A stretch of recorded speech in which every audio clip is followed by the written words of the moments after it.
Hello and very good evening to everyone and welcome back to our channel. और बच्चों, सबसे पहले तो आज हम जिन टॉपिक्स पे बात करने वाले हैं उनके बारे में मैं आपको बता दूं। फर्स्टली एक तो आप सभी लोगों के सहयोग की वजह से आज 1K सब्सक्राइबर हम लोगों के चैनल पे कंप्लीट हो गए हैं। तो इसका सबसे बड़ा बेनिफिट ये है कि जैसा मैंने आप लोगों से प्रॉमिस किया था कि अगर हमारे सब्सक्राइबर कंप्लीट हो जाते हैं और अगर हमें लाइव आने का मौका मिलता है तो डेफिनेटली हम बच्चों की जो प्रॉब्लम है कि ऑनलाइन क्लासेस की वजह से उन्हें समझ में नहीं आ पाया या वगैरह वगैरह जो भी है, तो उनको हम सॉर्ट आउट करने की कोशिश करेंगे हमारे इंडिविजुअल लेवल पर। और इसके लिए हम लोग लाइव सेशन लेंगे, लाइव क्लासेस लेंगे और लाइव क्लासेस लेकर के कोशिश करेंगे कि बच्चों को समझ में आए, समझाएंगे, ठीक है, पढ़ाएंगे उन बच्चों को। और दूसरी बात यह है बच्चों की, कई बच्चों को ये लग रहा है कि मैं RTU के फेवर से कोई बात बोलता हूँ, तो ऐसा बच्चों बिल्कुल भी नहीं है ना। मैं तो RTU में मतलब केवल अपना यही है कि अपन एक कॉलेज में पढ़ाते हैं और उसके बिहाफ पे जितनी इन्फॉर्मेशन अपने पास होती है हम बच्चों को तक दे देते हैं। और उसके अलावा हमको जो भी आता है थोड़ा बहुत पढ़ाना, वो उसके थ्रू हम बच्चों की हेल्प करने की कोशिश करते हैं, दैट्स इट। इससे ज़्यादा और कम में मेरा कहीं भी कोई लिंक नहीं है। मैं तो कई बार पहले भी बता चुका हूँ, है ना। तो कुल मिला के बात केवल इतनी सी है बच्चों कि आप इस चीज़ को ऐसे समझिए कि मेरे को ना ऑनलाइन एग्ज़ाम से कोई मतलब है ना ऑफलाइन एग्ज़ाम से। ना तो मुझे ऑनलाइन एग्ज़ाम में पेपर देना है, ना ही मुझे ऑफलाइन एग्ज़ाम में पेपर देना है बच्चों, ठीक है। तो ये पूरी की पूरी बातें जो मैं कर रहा हूँ वो ये मैंने कुछ पॉइंट बना के एक वीडियो डाली थी। उस वीडियो में मैंने आप लोगों को समझाया था कि ऐसे ऐसे पॉइंट्स हैं। ये मेरा पर्सनल ओपिनियन था। मैंने उस वक्त भी कहा था कि मैं बच्चों को इन्फ्लुएंस नहीं करना चाहता हूँ, मैं तो केवल ये बताना चाहता हूँ कि मेरे अकॉर्डिंग जो ऑनलाइन एग्ज़ाम है उसमें क्या क्या ट्रबल हो सकती है बच्चों के लिए क्या क्या परेशानी हो सकती है। फिर भी कई बच्चों को बहुत कुछ गलत लगा, they will emotionally get hurt. उसके लिए सॉरी सभी बच्चों से अगर ऐसा मेरी वजह से हुआ है तो। और दूसरी बात ये बच्चों की किसी भी टॉपिक के ऊपर ना किसी भी दो व्यक्तियों की अलग अलग ओपिनियन हो सकती है, ये इतना बड़ा इशू नहीं है ना। कुछ बच्चे हैं जो ऑनलाइन एग्जाम के फेवर में हैं, कुछ बच्चे हैं वो ऑफलाइन एग्जाम के फेवर में हैं।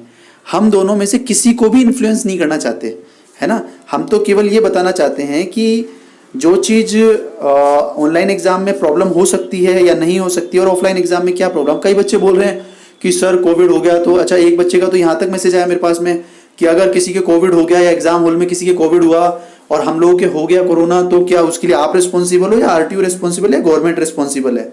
तो मेरे भाई हाथ जोड़ के रिक्वेस्ट है यार, अपनी सेहत का ख्याल खुद रखें। और कोई अगर कह भी दे कि मैं रिस्पॉन्सिबल हूँ तब भी ये रिस्क ना ले, है ना, क्योंकि मैं नहीं चाहता कि किसी की कोई प्रॉब्लम हो और मेरी वजह से हो, ये तो बिल्कुल भी नहीं। लेकिन बेटा आप खुद एक बात सोचो कि अब से पहले भी RTU ने एग्जाम जो है कंडक्ट करवाया है ऑफलाइन मोड पे, तो आपके नज़र आया किसी को कि कुछ हुआ, है ना। तो सर आप तो वापस फेवर करने लग गए। बेटा मैं वापस से बिल्कुल भी फेवर नहीं कर रहा हूँ, बल्कि मैं तो आपको यहाँ तक भी कह रहा हूँ कि अगर हम लोगों का क्या है, चैनल अभी आज या कल में जो मिनिमम एलिजिबिलिटी होती है लाइव की वो कंप्लीट हुई है, तो 2-3 दिन का हमें टाइम लगेगा और 2-3 दिन बाद में कम्युनिटी टैब का जो पोस्ट है वो भी हमको मिल जाएगा। तो मैं एक कम्युनिटी टैब में एक वो डालूंगा पोस्ट, उसमें मैं ये जानना चाहूँगा कि कितने बच्चे ऑनलाइन एग्जाम के फेवर में और कितने बच्चे ऑफलाइन एग्जाम के फेवर में। और बच्चों मैं आपको अपने बिहाफ पे श्योर करता हूँ कि यदि मुझे ऐसा लगा कि ज़्यादा बच्चे ऑनलाइन एग्जाम के फेवर में हैं तो मेरी प्रॉब्लम बच्चों की प्रॉब्लम ही मेरी प्रॉब्लम है। तो अगर बच्चे चाहते हैं ऑनलाइन एग्जाम में देना, तो बल्कि मैं आपकी तरफ से आगे खड़ा हूँगा। मैं चाहूँगा कि आप लोग की आवाज़ और आगे तक पहुँचे, जो भी मेरे से मदद हो सकेगी, है ना, वो मदद में करने की कोशिश करूँगा। तो बच्चों आप इस चीज़ को ऐसे समझो बेटा कि मैं आपके विरोध में थोड़ी ना हूँ। मैंने तो ये चैनल आप लोगों की हेल्प करने के लिए बनाया है ना। और बहुत मेहनत करने की कोशिश करता हूँ, कुछ अच्छा भी कर पाता हूँ, कुछ गलत भी हो जाता है कभी कभी, है ना। तो अगर बच्चों मैं किसी भी चीज़ के फेवर में नहीं हूँ, ना ही मैं किसी चीज़ के अगेंस्ट में हूँ। यदि मुझे लगेगा कि बच्चों को रियल में प्रॉब्लम है ऑफलाइन एग्जाम से और ऑनलाइन एग्जाम में उनके हेल्पफुल हो सकता है, तो हम बिल्कुल ट्राई करेंगे, हम आगे से तैयार होंगे। लेकिन आप मुझे एक बात बताओ कि सभी बच्चों के पास में ऑनलाइन एग्जाम दे सकने की वो है क्या देवर इन कंडीशन की सभी बच्चे ऑनलाइन एग्जाम दे पाएँ। तो बच्चों अगर मान लो RTU ने ऐसा किया कि उन्होंने बोला कि आप अपने अपने एग्जाम सेंटर पे अपने अपने कॉलेज में जाइए और कॉलेज में जाकर के या तो आप ऑफलाइन एग्जाम दे दीजिए या आप ऑनलाइन एग्जाम दे दीजिए, they will choose, you will choose. और सपोज उन्होंने आपसे कहीं फिलअप करवा लिया और ऑनलाइन एग्जाम के टाइम पर उन्होंने कोई पेपर का अलग लेवल डाल दिया और वहाँ पर आप चीटिंग भी नहीं कर पाए, तो बच्चों हाँ ये बात बच्चों की बिल्कुल वैलिड है, 100% वैलिड बात है कि सर ऑनलाइन पढ़ाई से कितना समझ में आया है जो हम ऑनलाइन एग्जाम मतलब ऑफलाइन एग्जाम दे दें।